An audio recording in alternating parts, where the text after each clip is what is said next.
ఇవాళ తెలంగాణ అస్తిత్వం మీద ఇక్కడ చాలా అంశాలు మీరు రాశారు. ఇందులోనే ఒకటేం చేసిండ్రు, మొత్తం కూడా ఆనవాళ్ళన్నింటి కూడా ఉండకుండా చేస్తామని తెలంగాణ తల్లి రూపురేఖలను మార్చారు.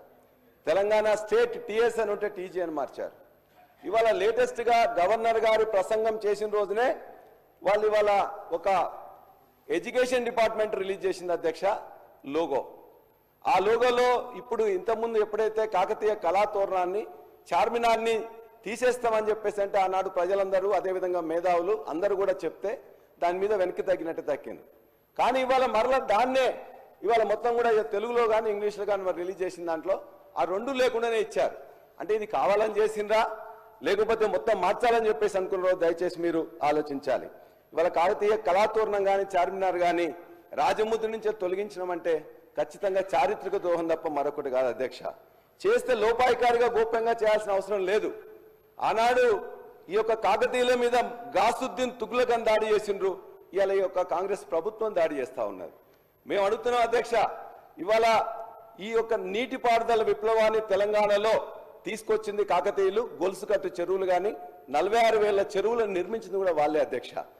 ఇవాళ మరి అనేక గ్రామాలు ఉన్నాయి, గణపతి దేవుని పేరు మీద గణపురం అనేక చెప్పేసి ఉంటాయి. మరి వాళ్ళు పెట్టిందని చెప్పేసి వాటన్నిటిని మార్చేస్తారు అధ్యక్ష. అదేవిధంగా వాటన్నిటి కూడా ఏ పేర్లు పెడతారో ఆలోచించండి. ఒక్క కుటుంబం ఇలా దేశంలో ఉండే వాళ్ళ కుటుంబాల పేర్లు పెట్టకుండా స్వాతంత్ర సమయంలో పేర్లు ఎప్పుడైనా పెట్టిండ్రు అధ్యక్ష కాంగ్రెస్ ప్రభుత్వం? సుభాష్ చంద్రబోస్ గారితో, భగత్ సింగ్తో, లాలా లజపతి రాయ్తో, బాలగంగాధర్ తిలక్ ఎప్పుడైనా పెట్టిండ్రు అధ్యక్ష? ఇవాళ కాకతీయుల యొక్క గొప్పతనం మీరు చూసినట్లయితే మా ప్రాంతంలో ఉండే మహిళా సోదరులు ఇద్దరు కూడా మంత్రులుగా ఆయన మా వరంగల్ జిల్లా నుంచేలి. వారు ఆనాడు రాచరిక పాలనా యుగంలో స్త్రీని రాజుగా చేసిన గొప్ప చరిత్ర కాకతీయుల అధ్యక్ష. అబలయని దేశమును కబలింప తలబడిన పరరాజులకు స్త్రీల బలశక్తిని చూపి రాజ్యతంత్రము నడిపరా తెలంగాణ రాణి రుద్రమదేవిరా అని చెప్పి ఆనాడు రుద్రమదేవి యొక్క గొప్పతనాన్ని మనం చాటుకున్నాం అధ్యక్ష. మరి అంతేకాదు ఇవాళ అందశ్రీ గారు రాసిన రాష్ట్ర గీతంలో కూడా అనేక మార్పులు చేయాల్సి వస్తుంది. మీరు ఒకవేళ ఇదే అనుకుంటే, అందశ్రీ గారు మా జనగామ నియోజకవర్గం రేబర్తి గ్రామవాసి. వారి యొక్క పాట అనేది తెలంగాణ ఉద్యమంలో ప్రతి నోట ప్రతి నాలుక మీద కూడా మొత్తం కూడా నాట్యమాడింది అధ్యక్ష. ఆయన కూడా రాసిండు, పోతున్నది పురిటిగడ్డ రుద్రమది వీరగడ్డ గండర గండెడు కుమరం భీముడే నీ బిడ్డ కాకతీయ కళాప్రభల కాంతిరేఖ రామప్ప గోలుకొండ నవాబుల గొప్ప వెలుగే చార్మినార్. మరి ఆయన కూడా రాసిండు చార్మినార్ గొప్పతనం, అదేవిధంగా కాకతీయుల గొప్పతనం, కళాతోరణం గురించి. మరి ఆయన రాసినందుకు అందశ్రీ యొక్క రాసిన పాటలు కూడా మొత్తం తీసేస్తారు అధ్యక్ష. పాలసీ ఉంటే అక్కడ ఉండాలి, ఇక్కడ ఉండాలి. అదేవిధంగా అన్నం పెట్టి చెరువులను నింపి చెరువులు నిర్మించిన ఇవాళ దానికే బరకత్ ఉంటుందని చెప్పేసి ఆనాడు కేసీఆర్ గారు మిషన్ కాకతీయ అని పెట్టి వాటిని మళ్ళా పునర్నిర్మాణం చేసింది కేసీఆర్ గారు. కాబట్టి అంతేకాదు గవర్నర్ గారు ప్రసంగంలో మీరు చెప్పారు, మేము ఆధ్యాత్మిక టూరిజం చేస్తాం, దేవాలయాలన్నీ కూడా తీసుకుపోతాం అని చెప్పేసి. మరి మా వరంగల్ జిల్లాలో ఉండే వరంగల్ దేవాలయాల్లో అతిపెద్ద మన ఆనాడు రుద్రదేవుడు కట్టించింది అధ్యక్ష రామప్ప దేవాలయం. యునెస్కో యొక్క గుర్తింపు కూడా తీసుకొచ్చినాం.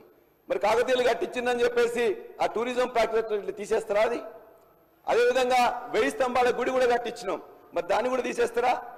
కాబట్టి దయచేసి మీరు ఆలోచించాలని, అదేవిధంగా మా వరంగల్ జిల్లా నాయకులే కాదు, వరంగల్ జిల్లా మంత్రులే కాదు, మొత్తం యావత్తు కూడా అధ్యక్ష ఖచ్చితంగా చాలా సంతోషం సార్, నేను వింటా ఉన్నాము. కానీ చరిత్ర దగ్గరలో ఉన్న చరిత్రను కూడా మనం ఆలోచన చేయాలా. కాకతీయులకు సంబంధించి మాట్లాడుతూ ఉన్నారు అధ్యక్ష, వారి చరిత్ర గురించి మాట్లాడుతూ ఉన్నారు. టీఆర్ఎస్ పార్టీకి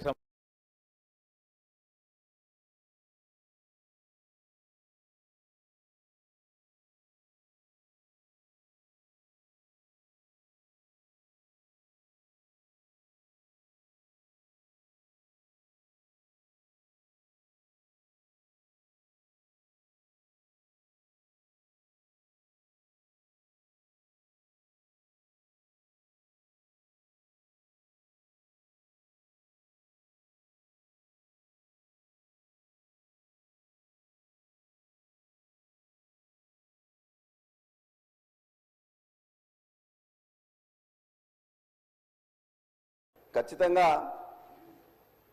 కాకతీయుల యొక్క ఘనకీర్తి కోసం మేము చెప్పట్లేదు. కాకతీయులు మనకు బతికిచ్చిండ్రు, చెరువులు ఇచ్చిండ్రు, కాబట్టి వారిని బర్కత్ ఉంటుంది, వారి యొక్క పేరు పెట్టుకుంటారనే ఉద్దేశంతో చెప్పినాం తప్ప మరొకటి కాదు.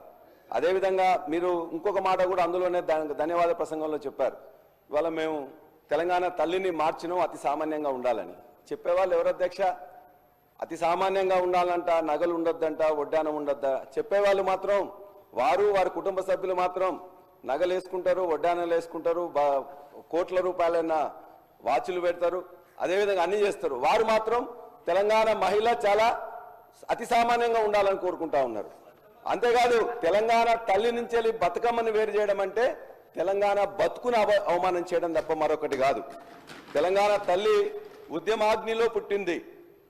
ఎవరి కుట్రల నుంచేలో, కువారం నుంచేలో, ఓర్వలేని తరం నుంచేలో పుట్టలేదు అధ్యక్ష. కాబట్టి ఆ తెలంగాణ తల్లిని మార్చడం, అదేవిధంగా మేము అడిగేది ఒకటే, రాహుల్ గాంధీ గారు కూడా చెప్పిండ్రు, ఇవాళ పథకాలకు పేర్లు మార్చడమో ఇంకోటో చేస్తే ఇవాళ చేయలేనప్పుడు అది చేస్తామని చెప్పి రాహుల్ గాంధీ గారు చెప్పిండ్రు. దాన్నే మేము ఇవాళ విశ్వసిస్తున్నాం. పేర్లు మార్చడం కాదు, నెంబర్లు మార్చడం కాదు, ప్రజల యొక్క బతుకులు మార్చండి. ఆ ప్రజల బతుకులు మార్చే దాంట్లో ఖచ్చితంగా ఈ సమాజం గమనిస్తున్నది. మేమందరం కూడా ఇవాళ తెలంగాణ కళాతోరణాన్ని దాన్ని మార్చదలుచుకుంటే, చార్మినార్ రాజముద్రలా మార్చదలుచుకుంటే మేము వరంగల్ జిల్లా వాసులమే కాదు, మొత్తం తెలంగాణ యావత్తు ఆత్మగౌరవంతో బతికే వాళ్ళం. అన్నం ఉన్నా లేకున్నా కూడా కాదు. అందుకే మేము ఖచ్చితంగా చెప్తున్నాం, వరంగల్ మహనీయులైన రాణి రుద్రమదేవి సాక్షిగా, సర్దార్ సర్వాయి పాపన్న సాక్షిగా, తెలంగాణ సాయుధ పోరాట తొలి అమరుడు దొడ్డి కొమరయ్య సాక్షిగా, మా అక్క చాకలి ఐలమ్మ సాక్షిగా, సమ్మక్క సారక్క సాక్షిగా మా ఆత్మగౌరవం నిలబడడానికి ఖచ్చితంగా పోరాడతాం. మీరు దయచేసి మార్చవద్దు. మారుస్తే మళ్ళా మేము వచ్చిన తర్వాత మళ్ళా మేము తెచ్చుకుంటామని కూడా మీకు తెలియజేస్తున్నాం అధ్యక్ష.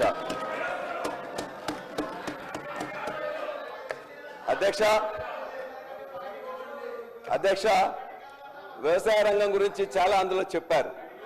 వ్యవసాయ రంగంలో 2014లో ఉండే పరిస్థితి ఏంటి, ఇవాళ పరిస్థితి ఏంటని చెప్పేసి ఒక్కసారి దయచేసి ఆలోచించండి అధ్యక్ష. ఇవాళ అందులో కూడా చెప్పారు వాళ్ళు ఏమైంది అధ్యక్ష, బ్రహ్మాండంగా మొత్తం కూడా ఇవాళ దేశంలో నెంబర్ 1గా చేసినామని చెప్పేసి దేశంలో నెంబర్ 1గా చేసి మీకు అందించిన 2014లో 14-15వ స్థానంలో ఉండే వరి విస్తీర్ణం కానీ, ఉత్పత్తి కానీ, ఉత్పాదకతలో నెంబర్ 1 చేసి మీకు అందించిన 2024 లెక్కలు చూడండి. ఆనాడు 24 లక్షల మెట్రిక్ టన్నులు వస్తే 141 లక్షల మెట్రిక్ టన్నుల వరి ధాన్యాన్ని మొత్తం కూడా ఎఫ్సీఐకి అందించింది కూడా ఇలా గత ప్రభుత్వం. దాని నుండి ఇంకా మంచిగా చేయండి, ఖచ్చితంగా మేము ఆహ్వానిస్తాం, మీకు మద్దతు ఇస్తాం. అంతేకాదు అధ్యక్ష, ఇవాళ జరుగుతున్న ఇవాళ మా పవర్ మినిస్టర్ గారు కూడా ఉన్నారు. ఇవాళ అనేకం కూడా వోల్టేజ్, లో వోల్టేజ్తో అనేక కరెంటు మోటార్లు కాలిపోతున్నాయి అధ్యక్ష. ఇష్యూ ఏంటంటే అధ్యక్ష, ఇంతకుముందు 24 గంటల కరెంటు మేము ఇచ్చినప్పుడు మీ యొక్క రికార్డులో కూడా మీరు చూసినప్పుడు, సరే మీరు చూడండి, ఇవాళ మీ యొక్క పవర్ మినిస్టర్ గారు ఉన్నారు. ఇవాళ నీళ్లు, భూగర్భంలో నీళ్లు తగ్గిపోయినప్పుడు, ఇవాళ మొత్తం మీద చెరువుల్లో నీళ్లు లేనప్పుడు, రిజర్వాయర్లో నీళ్లు లేనప్పుడు ఒకటేసారి కరెంట్ ఇవ్వడం వల్ల మొత్తం కూడా లో వోల్టేజ్ వచ్చేసి ఇవాళ అనేక మోటార్లు కాలుతున్నాయి, ట్రాన్స్ఫార్మర్లు కాలుతున్నాయి, దీపావళి టపాసుల్లో పేలిపోతున్నాయి. కాబట్టి దయచేసి ఆ కరెంటుని ఇప్పటికైనా 50% ఎండిపోతుంది కాబట్టి కరెంటు పూర్తిగా ఇవ్వాలని చెప్పేసి మీ ద్వారా మన యొక్క ఆర్థిక శాఖ మంత్రి పవర్ మినిస్టర్ గారిని కోరుతున్నాం. అంతేకాదు అధ్యక్ష, నా యొక్క నియోజకవర్గం మొత్తం కూడా దేవాదుల ఆయకట్లో ఉంటుంది. దేవాదుల ఆయకట్లో నిజంగా దాని గురించి చెప్పాలంటే రాస్తే రామాయణం అంతా, చెప్తే భారతం అంతా అధ్యక్ష. ఎందుకంటే మా పక్కనే ఇవాళ దరిదాపుగా 1,50,000 ఆయకట్టు ఉంది అధ్యక్ష. ఈ యొక్క ప్రభుత్వం యొక్క నేరపూరిత నిర్లక్ష్యం వల్ల ఆర్థిక శాఖ మంత్రి గారు, అదే ఎల్ఏ మినిస్టర్ గారు కూడా చూస్తున్నారు, విన్నారు. దయచేసి ఇవాళ ఈ ప్రభుత్వం యొక్క నేరపూరిత నిర్లక్ష్యం వల్ల గత 60 రోజుల్లో 40 రోజులు మాత్రమే పంపులు నడిపినారు. దరిదాపుగా 5,14,000 ఎకరాలకు ఆయకట్టు ఇవ్వాల్సి ఉంటే కనీసం 3 లక్షలు ఇస్తామని చెప్పిండ్రు. ఆ 3 లక్షలకు కూడా ఇవాళ ఏం చేసిందంటే అధ్యక్ష, 34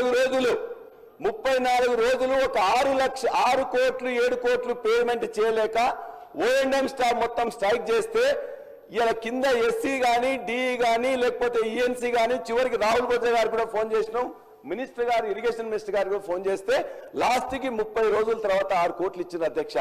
ఎంత నేర్పూరిత నిర్లక్ష్యం అధ్యక్ష. 6 కోట్లు ఇవ్వకుండా ఇలా 600 కోట్ల నష్టం జరుగుతుంది ఇలా దేవాదుల ఆయకట్టుకి.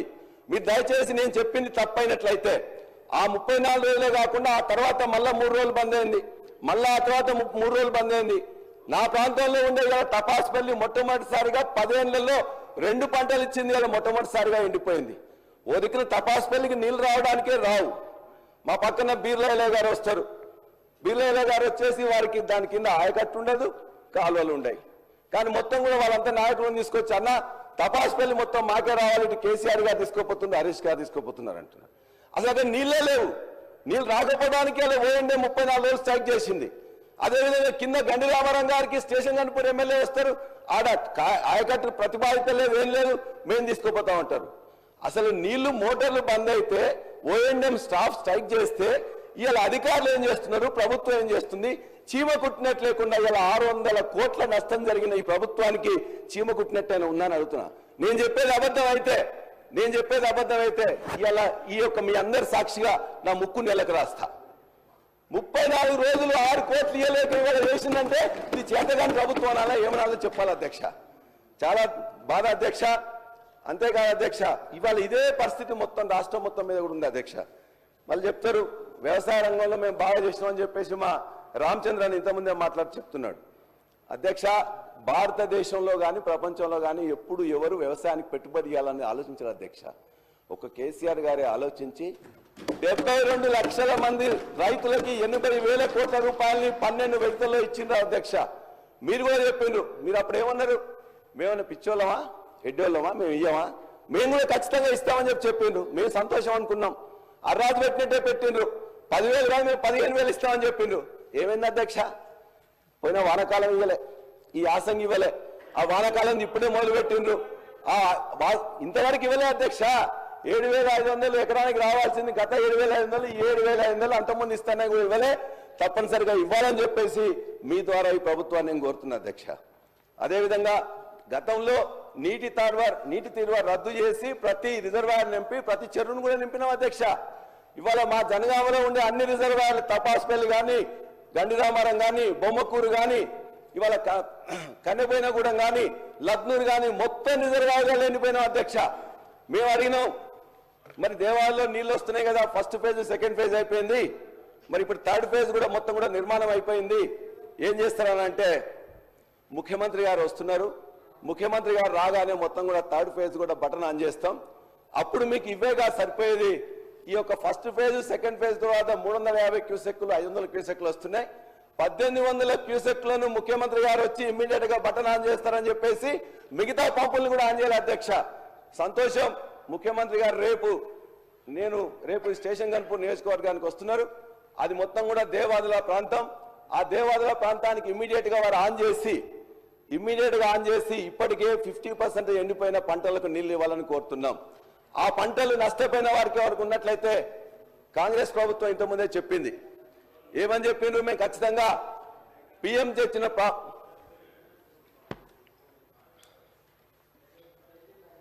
పిఎం గారు తెచ్చిన ఏదైతే పంటల బీమా పథకం సరిగ్గా లేదు, ఇంతకుముందున ప్రభుత్వం పట్టించుకోలేదు, మేమైతే తీసుకొస్తామని చెప్పేసి మొత్తం చెప్పారు. ఇంతవరకు 15 నెలల నుంచి దానికి ఆలు లేదు, చూలు లేదు అధ్యక్ష. పంటల బీమా లేదు. ఇప్పుడు దయచేసి రేపు ముఖ్యమంత్రి గారు ఆన్ చేసిన తర్వాత కూడా ఎండిపోయిన పంటలు ఏమన్నా ఉన్నట్లయితే వాటికి దయచేసి ఎకరానికి 20,000 రూపాయలు. మన నేరపూరిత నిర్లక్ష్యంతో 34 రోజులు స్ట్రైక్ చేస్తే ఆ పంటలు ఎండిపోయినాయి కాబట్టి దానికి ఇవ్వాల్సిందిగా నేను ముఖ్యమంత్రి గారిని ఇలా కోరుతున్నాం. అదేవిధంగా కౌలు రైతులకు ఇస్తామని కూడా చెప్పింది అధ్యక్ష. ఆ కౌలు రైతులకు ఇదే వ్యవసాయ శాఖ మంత్రి సాక్షిగా, ఇదే కూనంనేని సాంబశివరావు గారి సాక్షిగా ఆనాడు బట్టి విక్రమార్క గారి నియోజకవర్గంలో మొత్తం పంటలు మొత్తం కూడా ఆ రోజున అకాల వర్షాలతో వస్తే వారు ఆ రోజున ఆదిలాబాద్ లో ప్రయాణంలో ఉన్నారు. ముఖ్యమంత్రి ఆఫీస్ వారు చెప్తే నేను రాలేనని చెప్తే ఆనాడు కౌలు రైతులకు చెప్పకుండానే వాళ్ళందరికీ ఇవ్వాల్సిన అవసరం లేకుండానే అందరికీ ఎకరానికి 10,000 రూపాయలు ఇచ్చిండ్రు. మీరు కౌలు రైతులకు ఇస్తామని చెప్పారు. మీ హామీ ఇచ్చి ఇంతవరకు ఇవ్వట్లే. హామీ ఇవ్వకుండా ఆ రోజున గత ప్రభుత్వం ఇచ్చింది. కాబట్టి మీరు ఏదైతే రైతు భరోసా ఇస్తామంటున్నారో అది మీరు చెప్పిన విధంగా కౌలు రైతులకు ఇవ్వాలని చెప్పి కూడా కోరుతున్నాం. ఇక రుణమాఫీ గురించి మేము మాట్లాడితే రోజు మా మీద తిట్ల పురాణం ఎత్తుకుంటున్నారు అధ్యక్ష. మీరు దయచేసి శాంతంగా ఆలోచించండి. గత ప్రభుత్వం 30,000 కోట్ల రూపాయలు ఇచ్చింది. సరే, ఇచ్చింది ఎవరికి వచ్చింది ఎవరు కాదని మీకు తెలుస్తుంది. మీరు ఇచ్చిన 20 కోట్లు ఇచ్చినామంటున్నారు. ఆనాడు 2 లక్షల రూపాయలు ఇస్తామని పిసిసి అధ్యక్షులుగా రేవంత్ రెడ్డి గారు మాట్లాడుతుంటే ఆనాడు ముఖ్యమంత్రిగా ఉన్న కేసీఆర్ గారు అధికారులందరినీ పిలిచిండ్రు. ఎంతో ఉద్యోగులు వీళ్ళందరూ 2 లక్షలు ఇస్తా ఉంటున్నారు, మనం ఇవ్వగలుగుతామా అని. అక్కడున్న అధికారులందరూ వచ్చి చెప్పిండ్రు 49,600 కోట్ల రూపాయలు అవుతుంది సార్, ఇది ఇవ్వలేము అని చెప్పినప్పుడు మేము ₹1,00,000 ఇస్తామని చెప్పినాం, మీరు 2 లక్షలు ఇస్తామని చెప్పిండ్రు. 49 లక్షలు 35 లక్షలకు వచ్చింది, 25 లక్షలకు వచ్చింది, తర్వాత 20 లక్షలకు వచ్చింది. ఇవాటికి కూడా 50% కంటే తక్కువనే ఇవాళ రుణమాఫీ అయింది. కాబట్టి మీరు ఇవాళ మొత్తం కూడా రైతులందరూ ప్రతిరోజు తిరుగుతుంది కాబట్టి మిగతా రైతులందరూ కూడా మీరు హామీ ఇచ్చినట్టుగా రుణమాఫీ ఇవ్వాలని చెప్పేసి మీ ద్వారా కోరుతున్నాం అధ్యక్ష. అదేవిధంగా మీరేం చెప్పిన అధ్యక్ష, ఈ ప్రభుత్వం ఓన్లీ ఎంఎస్పీ ఇవ్వట్లేదు, మేమైతే వచ్చిన తర్వాత ప్రతి గింజ కొంటాం ఎంఎస్పీ కూడా ఇస్తామని చెప్పింది. ఎంఎస్పీ ఇచ్చిందే కాదు, ఇలా వరంగల్ రైతు డిక్లరేషన్ కానీ లేకపోతే మీ మేనిఫెస్టోలో కానీ క్లియర్గా చెప్పింది. ఏమి చెప్పిన అధ్యక్ష, ఇక్కడ పండిన ప్రతి గింజకు కూడా బోనస్ ఇస్తామని చెప్పింది. అందులో వరి ధాన్యంకి ఇస్తామని చెప్పిండ్రు. 2183 ఉంటే 2683 చేస్తామన్నారు. 2183 ఎంఎస్పీ దేనికి ఉంది అధ్యక్ష? దొడ్డు ధాన్యానికి ఉంది. మరి ఇచ్చిండ్రా? దొడ్డు ధాన్యానికి ఇవ్వలే, సన్నధాన్యానికి ఇస్తామని చెప్పి ఇప్పటికీ 500 కోట్ల రూపాయలు బకాయిలు ఉన్నారు. అదేవిధంగా మిగతాది అనేక ఉన్నాయి అధ్యక్ష. మొక్కజొన్న కానీ, కందులు కానీ, ఎర్రజొన్న కానీ, జొన్నలు కానీ దేనికి ఇవ్వలే. ఇవాళ జుక్కల్ నియోజకవర్గం కానీ నారాయణఖేడ్ నియోజకవర్గంలో డాక్టర్ సంజీవ్ రెడ్డి గారు ఉంటారు. అక్కడ పండితే అధ్యక్ష మేము ఇంకా 2 సబ్జెక్ట్ కూడా కాలే అధ్యక్ష, 2 సబ్జెక్ట్ కూడా కాలే అధ్యక్ష. సార్ సబ్జెక్ట్ సార్ ఇది. కాబట్టి ఇవాళ బోనస్ అనేది బోగస్ అయింది. 25% మాత్రమే ఇచ్చిండ్రు. మేము ఖచ్చితంగా లెక్కలతో నేను మొత్తం చూపిస్తాం. మీరు వ్యవసాయ కమిషన్ ఒకటి ఇచ్చారు, వ్యవసాయ కమిషన్ ఒకటి వేశారు. ఆ వ్యవసాయ కమిషన్ లో అధ్యక్ష అది ఒక పునరావాస కేంద్రం తప్ప దానివల్ల ఏం చేయట్లేదు అధ్యక్ష. మేము ఇవాళ చెప్తున్నాం 1400 ఆత్మహత్యలు 2014లో జరిగితే దాన్ని క్రమక్రమేణా తగ్గించుకుంటూ 134 ఆత్మహత్యలకు తగ్గింది 2023 సంవత్సరంలో. ఇవాళ మళ్ళా ఆత్మహత్య 564 ఆత్మహత్యలు అయినాయి. ఆ లిస్ట్ అంతా కూడా ఇప్పటికే నేను మీకు పంపిస్తా అధ్యక్ష. 564 ఆత్మహత్యలైన రైతుల లిస్టు మొత్తం కూడా మీకు పంపిస్తా. దయచేసి ప్రభుత్వం శాంతంగా ఆలోచించి నిజంగా అయినాయా లేదా, అయితే ఏం చేయాలని చెప్పేసి ఇవాళ రైతు బీమా కూడా మిగతా ఇవ్వట్లేదు కాబట్టి దాన్ని ఇవ్వాలని చెప్పేసి మేము కోరుతున్నాం అధ్యక్ష. మేము ఇవన్నీ వచ్చినాయి, ఇవో ఈ పేపర్లో వచ్చినాయి అధ్యక్ష. ఇవన్నీ కూడా మా పేపర్ కాదు అధ్యక్ష. ఇవాళ కరెంటు కానీ, బోనస్ కానీ, మిగతా అన్ని అంశాలు కూడా వచ్చినాయని మీకు తెలియజేస్తా ఉన్నాను. అదేవిధంగా విద్యారంగం అధ్యక్ష, ఇవాళ విద్యారంగం గురించి ముఖ్యమంత్రి గారు విద్యాశాఖ మంత్రిగా ఉన్నారు. ఒక నిమిషం. గౌరవ